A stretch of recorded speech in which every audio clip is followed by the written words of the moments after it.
he is somebody who has fundamentally been misunderstood. He was misunderstood by the press. He was purposely misportrayed by the press.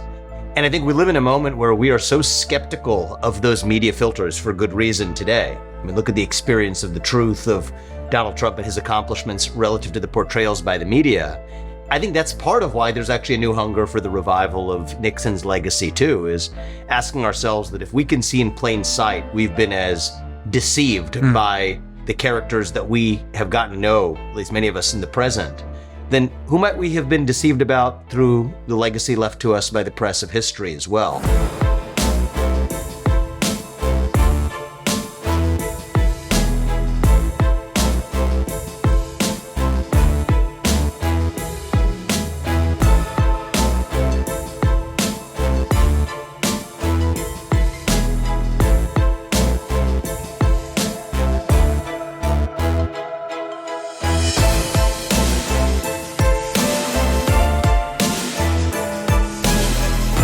Welcome to Daring Greatly. Good to be here, man. So, Vivek, I wanted to start off by talking about Richard Nixon. So this is a show about statesmanship. We're surveying great leaders from throughout all of history, and we're bringing it up to present-day America. And Nixon is someone who's experiencing something of a comeback right now, especially among younger conservatives. And Nixon's legacy, certainly. Nixon's legacy, for sure. Yeah. Well, the funny thing is, like, this is a guy who has had comebacks his whole life. When he was 47, he ran for president. He lost. He then moved back to California. He ran for governor when he was 49, lost. Then 8 years in the wilderness. Then he came back. The second time he ran, he won a 49 state landslide. Watergate, took him out. But then again, he had this wilderness period. And then he kind of rehabbed his reputation and came back as this elder statesman. And you've given a number of talks on Nixon. Why do you think Nixon is making a comeback now? I think it's a deep question, actually. There's a lot to the story. He is somebody who has fundamentally been misunderstood. He was misunderstood by the press. He was purposely misportrayed by the press. And I think we live in a moment where we are so skeptical of those media filters for good reason today. I mean, look at the experience of the truth of Donald Trump and his accomplishments relative to the portrayals by the media. I think that's part of why there's actually a new hunger for the revival of Nixon's legacy too, is asking ourselves that if we can see in plain sight we've been as deceived by the characters that we have gotten to know, at least many of us in the present, then who might we have been deceived about through the legacy left to us by the press of history as well? So I think that's a big part of what's going on. Sure. I think the thing I admire about Richard Nixon, and no person's perfect, I think there's also a lot of lessons from Richard Nixon's experience that are deeply relevant today, even as we think about potentially a second Trump presidency. I think there are deep lessons from both the foreign policy and domestic policy experience of Nixon that really hit home in a way that, if you escape notice, you're missing the plot. So I think that there's a couple of those reasons, both Nixon's legacy and its relevance to today, as well as a hunger to look past the distillations of a media that we have properly grown to mistrust. Yeah, and touching on those parallels, it's just eerie. It's whether it's crime, campus protest, inflation, unpopular foreign wars, tensions with Russia and China, racial tensions, hostile press, and then also the silent majority kind of rising up against the elites. Some of these themes are He actually coined that term. Richard Nixon coined the term the silent majority, right? So that's even a good example of, what we saw in 2016 was almost a modern avatar of the silent majority that Nixon spoke of after he won in that near landslide. I also think there's something about that scrappy American spirit, right, that defines who we are as Americans. We fight, we struggle, we eventually succeed and win. That was Richard Nixon, right? He tried again and again. He didn't give up. We talked today in the year of 2024 of fight, fight, fight. That was Richard Nixon in his day, too. I will say that a couple of the cautionary lessons, right? Because I work at the Nixon Presidential Library. Obviously, I have played whatever role I can in lifting up a legacy that I think has sometimes been forgotten of Richard Nixon.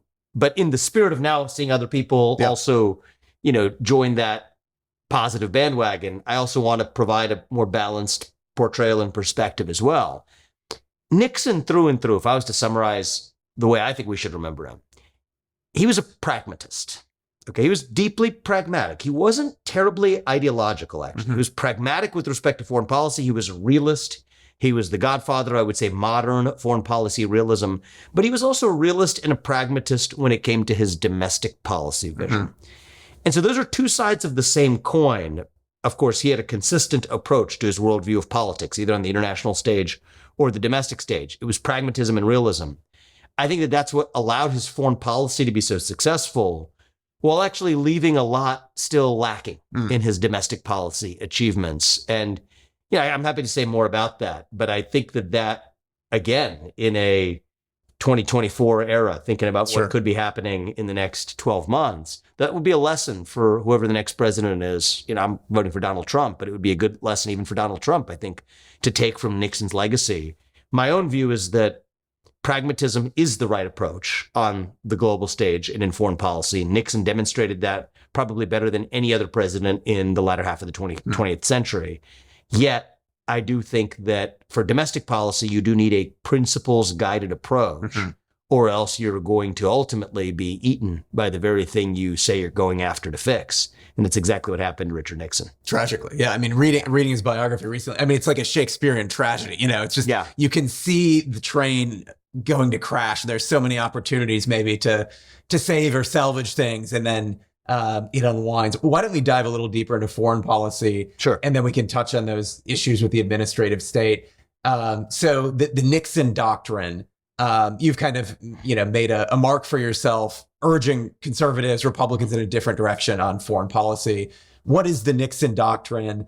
And how do you think we should approach Russia and China? Yeah, when you say a different direction, I mean a different direction from the last 25 years. Sure. I've actually been urging the Republican Party in a direction that's more consistent with the Nixon Doctrine. So the Nixon Doctrine, as understood, basically says that we will, as it advances the interests of the United States of America, our nation, provide levels of assistance to foreign countries that allow themselves to protect themselves against threats insofar as that advances our own interests. This is, remember, during the Cold War. But that we would never want to be the primary source of support for a nation that otherwise should be defending itself. So you think about that even in the present context of, say, NATO. Most European countries, literally most of the signatories to NATO, are failing to spend their minimal commitments to NATO as of today. Less than 2% of GDP, 2% supposedly the minimum. Countries, I believe even including Germany, I think it's 17 or more countries of NATO are not even meeting their own pre-specified commitments. That'd be a violation in some ways of the Nixon Doctrine as applied to countries looking after their own national defense, but yes, with a level of U.S. support that matches our own self-interest. Of course, one of Nixon's greatest accomplishments, I mean, he's credited with ending the Vietnam War, and that was part of why he was elected in a landslide, and he delivered on that. But when you think about lasting foreign policy achievements of Nixon, it was the reverse maneuver that nobody thought was possible with respect to China. See, we didn't trust Mao Zedong then just any more than we should trust Vladimir Putin today. But he understood that the greatest threat to the United States of America at the time was undoubtedly the rise of the USSR. And he saw that there were kinks in the armor in that Russia-China relationship. By the way, as they believe there are beneath the surface today. We'll come back to that. But seeing that, Nixon did what no one thought was possible, which was to really drive a bigger wedge in that Russia-China alliance, pulling Mao Zedong out of the clasp of Brezhnev-led USSR in a way that very few thought was possible, that only Richard Nixon could pull off. And in fact, he was thinking about this. He was iterating on this, writing on this as somebody from outside of government. He'd lost the presidential election in 60. He then lost a gubernatorial election in 62. Well, he'd been a vice president for Eisenhower before. But you think about from vice president to then losing as a presidential candidate to then losing as a governor. Yeah, it's crazy. People thought this guy was done, and yet he used that time to do what very few politicians are able to do. He had space. He had time to reflect. He was actually able to develop an actual independent vision. What a novel notion in American politics, then as it is now. And that vision was compelling for a foreign policy that most people dismissed as impossible. And yet, in the aftermath of LBJ's disastrous exit from the race in 68, Humphrey took over on the other side. Nixon was able to win on a landslide. It was on the vision of ending the Vietnam War, which he did, but he took that philosophy further to achieve what was the diplomatic achievement that everyone thought was impossible, which was really driving that permanent wedge between Russia and China. Had that not happened, I don't think we would have reached the end of the Cold War, certainly not with the ease that we subsequently did. And Richard Nixon deserves credit for that. And That's a pragmatic view of foreign policy. Sure. So if you take an ideological view to say that, oh, Mao Zedong is an evil man, and he's, this is, in the aftermath of the Cultural Revolution, I mean, serious stuff. Talking about probably millions of lives claimed in China, right? This is on a scale that we don't even see in the present day, right? Yeah. Think about all the threats we talk about on the global stage. Nothing matches up to what Mao Zedong was doing to his own people in that era. And yet Nixon says, you know what? I'm not going to be the moral arbiter of international justice. I'm going to look after the interests of the United States of America. And I see that our biggest threat is actually the USSR. And the USSR is stronger when they're in this alliance with China, but we can exploit that alliance because there are kinks in the armor if we're willing to look and see it. As a side note, I think that's actually what's happening in reverse today. Putin is in some ways like the new Mao. Yeah. Right? Should we trust Putin? No. Should we have trusted Mao then? Did Nixon trust Mao? No. But the question is what advances American interests? And I think now if we can pull Russia out of the clasp of China, the U.S. is going to be better off. Do you think that's still possible? I do. And I think sounds about as ridiculous today as it would have for Nixon to have said during his years in the wilderness before he found himself back to the presidency. But that's what I think we need more of in American politics. And this too is part of Nixon's legacy. A guy who doesn't just follow the pack, a guy who has an independent vision for where we need to go. And in his case, it was a deeply pragmatic vision when it came to foreign policy, but it's exactly what we needed to advance the interests of the United States. So that, I think, accounts for his successes as a foreign policy leader. I think it also accounts for some of his failures, or at least disappointments on the domestic policy front as well, was his pragmatism. And you bring up the case of like a Shakespearean tragedy, or maybe even in the tradition of a Greek tragedy. Yeah. It is the greatest strength of a great leader that also proves to be his, to borrow the Greek analogy, Achilles' heel. And I do believe that pragmatic realpolitik commitment and vision that made him so successful as effectively the greatest diplomat we've known. Kissinger gets a lot of credit, but called Nixon a diplomat as the U.S. president, also, I think, caused him to fall short of some of the goals that certainly someone like me from the present would have wished for Richard Nixon to have achieved. And so, he had, moving to domestic issues, over 60% approval rating. His his policies were popular. He had a killer political instinct, but then, something went wrong. And now part of this could have been, he was a bit isolated. He had personnel around him that were, narrow. They were flatterers. He probably wasn't getting the best counsel. There are even, I think, some character decisions where I don't think he made the right move. I think he probably could have saved things from going where they did. Talk more about kind of the administrative state and that idea that he didn't eat it, so it ate him. What do you mean there? Yeah. So he had this vision of the new federalism, right? He was somebody who was trying to pivot away from the legacy of Woodrow Wilson, perpetuated by FDR, metastasizing federal government, and that under the leadership of LBJ. He says, no, this isn't the right way to go. But I think there's a valuable lesson in here, even for the present. All right, when you're going after the Leviathan, and that's what he was going after, the Leviathan, you can't go after it with half measures. And so Nixon went in to drain the swamp. Yeah. And in the end, the swamp drained him. That's exactly what happened. And so he went in to drain the swamp. He said, okay, I want to reorganize the federal government. He had this vision of, okay, there's too many cabinet level posts. I'm going to consolidate the cabinet to, I think, 8 different cabinet posts. That was his vision. The only thing he ended up accomplishing was the postmaster general no longer became a cabinet level position. Okay. Other than that, he didn't accomplish much else, but he talked a lot about it. What did this do? It put the administrative state, that machine, that fourth branch of government, on notice that this guy is actually our enemy number one. But he's not actually, he's brandishing the guns, but he's not actually doing much with them. It's a dangerous. He's a sitting duck. Yeah. Absolutely. So he turned himself into a target, but without actually going the distance to eviscerate the very managerial bureaucracy he supposedly wanted to dismantle. To the contrary, they rolled him a little bit. Nixon actually was the guy who brought us the EPA. Yeah. One of the many 3-letter agencies that behaves as a fundamentally lawless institution today. That's an institution that regularly passes laws. They call them rules, but they have the effect of law by fiat that never went through Congress. Thankfully, the modern Supreme Court now is shooting down many of those unconstitutional EPA regulations. We complain about it on the right. We forget who gave us the EPA. It was actually Richard Nixon, right? Same thing with respect to OSHA, right? I mean, these are another 3 to 4-letter agencies, the alphabet soup of the federal government. Started with Woodrow Wilson, and, I lay a lot of blame at the feet of FDR and LBJ. But we wouldn't be intellectually honest with ourselves if we didn't acknowledge the role that Richard Nixon actually played in allowing that to continue to metastasize. He actually also, very little known fact, it gets a little technical, but it's important, signed into law what is known as effectively the impoundment prevention procedures. So impoundment prevention, Nixon signed this into law. This is important to me because on the day I ran for U.S. president, the day I declared my candidacy, there was a long list of policy commitments I made. One of them is that I would love to rescind this statute that was passed during Richard Nixon's era. Donald Trump has later come around and said that he would, correctly, I think, would want to rescind the same thing. What it basically says is if Congress authorizes certain funds to be spent by the executive must spend it. So it referred to the executive's lack of spending that money as impoundment. Right? So if it's been budgeted by Congress but isn't spent, it's impoundment.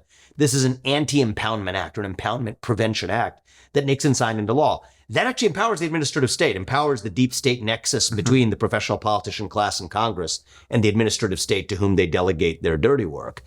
If a chief executive can say, no, we don't need that money, just like a CEO could say, you've budgeted it, the board, but I don't need to spend it. That's the way it works in the private sector. It's the way it's worked for most of our history. If that were the case, then I think we would actually constrain the scope of today's regulatory state. So when we look at Richard Nixon, he had the right vision, right? But the vision was too incremental in nature. He put the administrative state on notice that, hey, I'm going to do things a little differently than FDR and LBJ and Woodrow Wilson, but didn't actually have the spine or the personnel around him to go the distance. And what did they do? They rolled him. Right? And this could get a little bit spicy on our takes of history, but not only do I think they rolled him and they used him, that I think is indisputable. From the EPA to OSHA to impoundment prevention laws being signed into law, I think they actually may have played a role in hanging him out to dry in the end. Right? I don't think the history of Watergate is exactly what you're taught when you're in ninth grade. I mean, you get the basic facts, but there's probably a lot more to that story than we are likely to ever know. And I think it's a function of that ratio of talking about draining the swamp without actually doing it, which means the swamp eventually not only drained him, but hung him out to dry. And I think those are eerily relevant lessons for the present day. And to wrap up with Richard Nixon, so as we look at taking on the administrative state today, the odds are probably even less in our favor now than they were then. You have not only the media, the academy, depends on what kind of leader you have. Every institution, in society against you.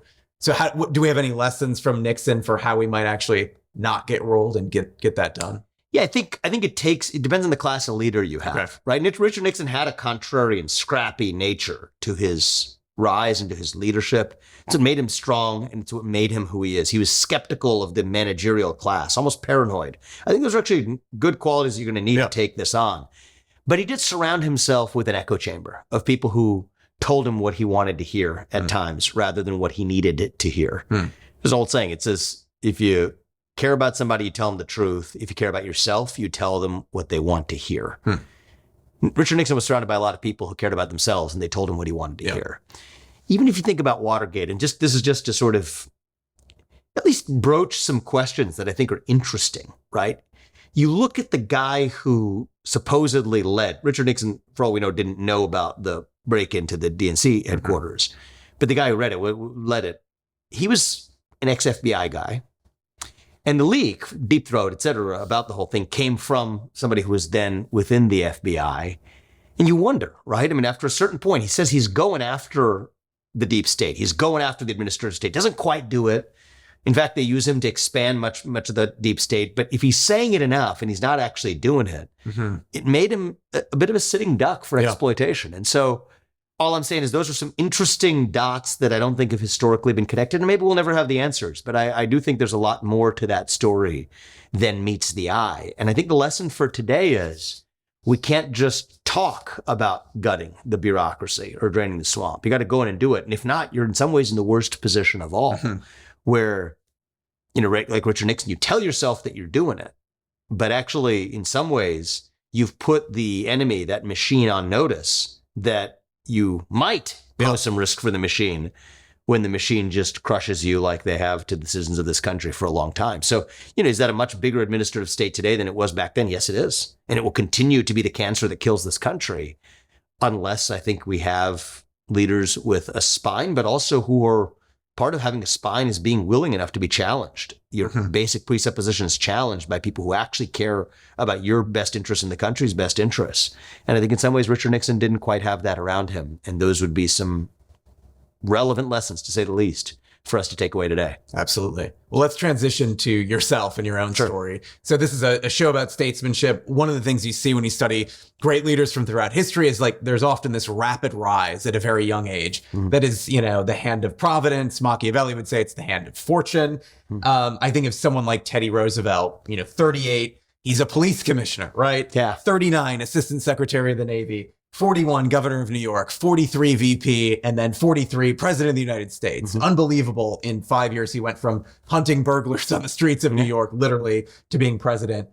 You're 38 years old. Through your entrepreneurial activities, you've become a billionaire, you've run for president, you've written 3 books.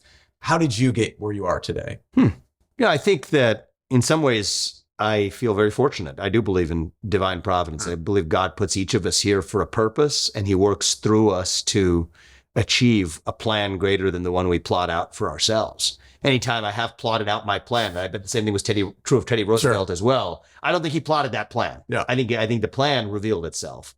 And I think for me, that's the source of my freedom. When you accept that it's not being just done by you, but through you. Sure. You believe there's a bigger plan. That's my source of self-confidence. It's my source of freedom. I think for me, it was also the idea, one of the great gifts I was given, which I think was true of probably many of the leaders through American history that you're studying in this as well, certainly true of Richard Nixon, is I wasn't born into privilege in the traditional sense, right? Certainly not financial privilege. And I think that is the ultimate privilege. Sure. I think that it constrains the scope of what you're able to accomplish or aspire to if you're already starting with the expectation being achieving something that you can only fall short of. I prefer it the other way around, right? When my parents came to this country 40 years ago, I don't think they had any idea that I'd be as successful in the business world as I have been, let alone being the youngest person ever to run for U.S. president as a Republican. That would have been it wouldn't have even been a laughable idea because they wouldn't have even had the idea. Yeah. It just wouldn't have occurred to them. I visited Richard Nixon's house. I played the piano that used to be at his house, actually, when we visited the Nixon library. We used to learn about his parents as well. I think the same thing would be true of his parents, too. And I do think that there is something to be said for, I don't know about Teddy Roosevelt's parents, but they probably would have said the same thing in knowing that, what your kid goes on to achieve is far greater than what you could imagine. I think if you're imagining in the first place, in some sense, it becomes less likely that they're actually going to live up to it. So I think that defying the odds, having odds that seemed impossible is actually a motivation. And I also think that surrendering yourself to the fact that it's not just being done by you, but there is a higher plan. You're a player in that plan, but you're not the author of it, I think actually is a great source of liberation and self-confidence. That's the way I look at it for me. Okay. Fascinating. So, at ISI, we work a lot with college students, many of whom are, a fan of what you're up to. And so we give, they ask a lot of questions about how do I succeed in life, in business and politics. And, I always kind of turn to the classics for advice. So I cite Cicero, and Cicero has this idea that you really want to double down on your strengths. You need to find your niche, kind of delegate the rest.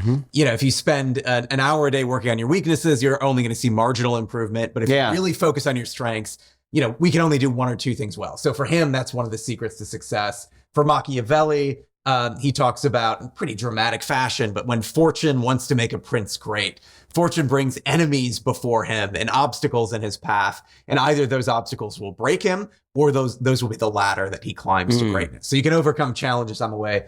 Are there, do those resonate with you? And are there other pieces of advice or books or ideas that you would give to a young 22-year-old? The Cicero advice does resonate with me. And I think it's mostly right. Sure. I think that taken to the extreme, it can be a cop-out. Okay. So you got to be careful about that, right? At what point are you saying that from the standpoint of just achieving great things in the world, I have these strengths and I'm going to hone them. Sure. And I'm going to be excellent at them. Within those strengths, there's still micro weaknesses. It's not just categories or strengths. Part of what you're working on when you're honing those strengths is weaknesses.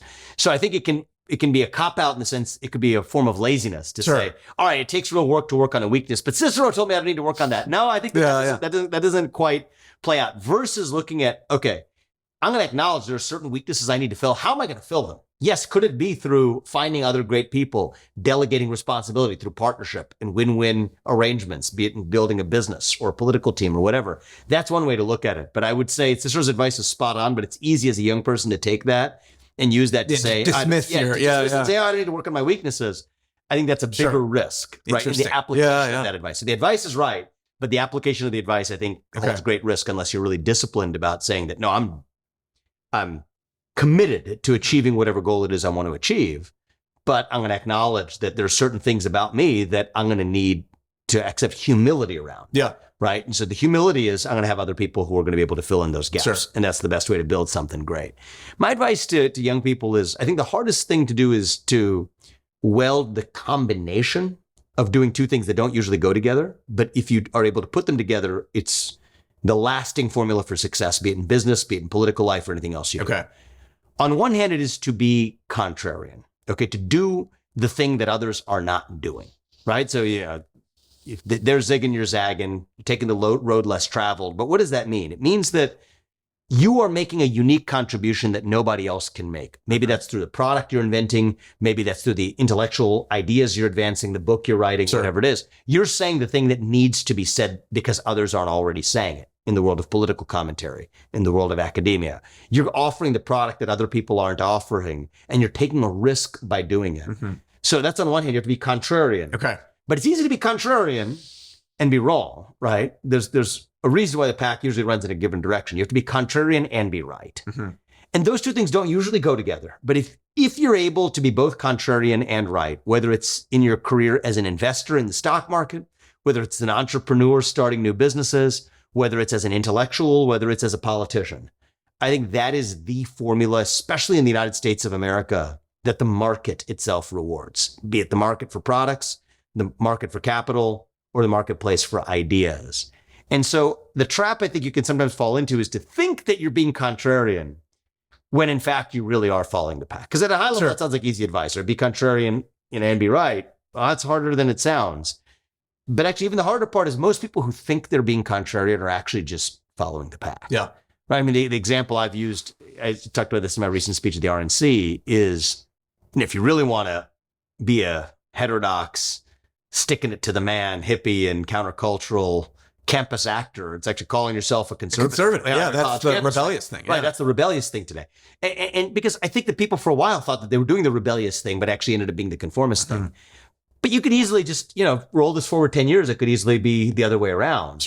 And so I think that the best litmus test to know whether you're being contrarian or not is whether you are actually attracting ire and criticism and taking real personal risk. If you're not actually doing that, your chances are what you're doing, you might tell yourself it's contrarian. It's actually just a different form of following the herd. But it's easy to do that and just attract criticism for the sake of being a rabble rouser, for the sake of being an instigator. That's easy. No. You have to be guided not by the goal of being contrarian, but the goal of being right. Meld both of those things. If you're able to be contrarian and be right, actually the real version of contrarian and actually to be right, the sky's the limit of what you're going to achieve. No doubt about it. Success is guaranteed if you can do both of those things and follow them through to their finish, whether it's in business or the world of politics or academia or anything else. So let's talk about something real concrete, which is public speaking, which you are very gifted at. Your speech at the RNC was incredible. Even the New York Times, called that speech in fuego, right? So I'm curious your process for public speaking. How do you prepare for a public speech? Has that evolved since you ran for president compared to before? It has evolved a little bit. And I'll tell you this. And so this is one of those examples where you go back to that Cicero advice, right? Play to your strengths. You can fall into a certain trap. So, different people have different gifts. I'm bad at a lot of things. Public speaking is one of the things I'm good at. A lot of other people are good at very different things that I'm not good at. But I think I've fallen into a trap where if I'm good enough at that, for a while, for much of last year, I was just more or less taking the approach of, I don't want to call it winging it, but more or less going up on a stage and just saying what I felt like saying. And there's a certain honesty and authenticity in that. And I think there's a time and place for that too. But I realized that, if you really play into your strength, it doesn't absolve you of having to do actual work. And so I think one of the things I still have to force myself to do is when I want to deliver an original thought to actually prepare a little bit for a speech. I don't write out my speeches. Sure. But one of the things I've learned I'm actually at my best on is when you really do just say, for this audience in this setting, what's the unique message I want to deliver? Not some sort of just off the cuff stream of consciousness, which are many of my speeches, which get great reception. But that's just partly because I have a strength maybe in giving speeches that restrains me from being the best version of myself, which involves some level of discipline, right? To say that I'm still going to work on one of the weaknesses might be to actually, explore subject matter that I might not be as familiar with, but I have to relearn or remind myself of, to take the time, the extra hour or two to do that preparation. And, a year ago, I might have thought that, that's just what professional politicians do. No, what professional politicians do is they just read up talking points handed up to them on teleprompter written by somebody else. But that's a difference where just being reactionary against that and saying, I'm not doing that.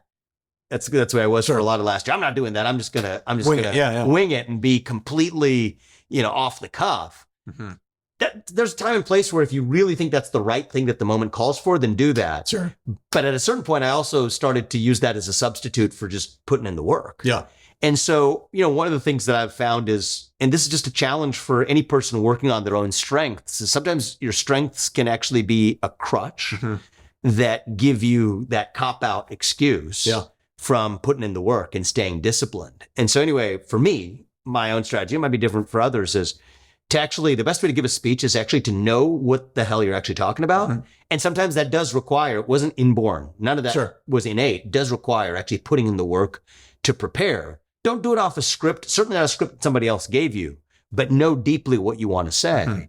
And one of my litmus tests there is if you can't make the best, not like a statement, but the best possible statement for the other side, for the opposite of the thesis that you're advancing, then you don't know what you actually believe. So if I can't do that, that means I'm not ready to give a speech. Right? If I couldn't get on that stage and give you the exact opposite view better than my opponents could, then I'm not ready to give you the speech that I actually was planning to give you. That's kind of the litmus test that I use. And that does involve more preparation than just winging it too, which I think is just a form of a form of laziness, a trap that I sometimes fell into over the last year that, I've since forced myself to start working on again. Two more quick questions and then we'll wrap up. The first one is there's, if you're looking online, reading the news, there's quite a divergence between the politics of young men and young women. See this emerging in a separate direction. And so do you think, with the movement you're building, is there a way to actually kind of bring the sexes into harmony around an agenda for the American dream? Or is it just battle of the sexes forever? I don't think so. I think it is. I think it's looking like that right now. I don't think it has to stay that way. Okay. I think a lot of young women today aspire to the same things as many young men aspire to. And I think part of the division, and we are seeing a division there, is an artifact of each side being put in a box. Okay. So I think young men have been put in a box for a long time. Shut up, sit down, do as you're told. Your masculinity is toxic. Hide it, suppress who you are. That's the way to be a decent human being. And I think part of what we're seeing is an understandable reactionary response to that, to say, no, I'm me and I'm proud of it. And I don't want to be restrained from achieving who I'm going to be. Now, I think that reactionary response in some ways lands on young women's ears as hearkening back to a past that women felt restrained by, to say that shut up, sit down, do as you're told, right? There's a certain set of career paths that are open to you versus ones that aren't. That obviously isn't the case today. But I think the sense of a reactionary response makes a lot of people, and young people, all of us, when we go through our youth, have some level of insecurities.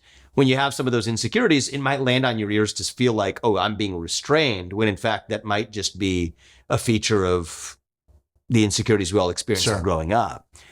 So I think that the way around this is to forget that type of scolding. Right? I still think young people, and any human being, but I don't think young people in particular enjoy being scolded. I think young men have been scolded for a long time.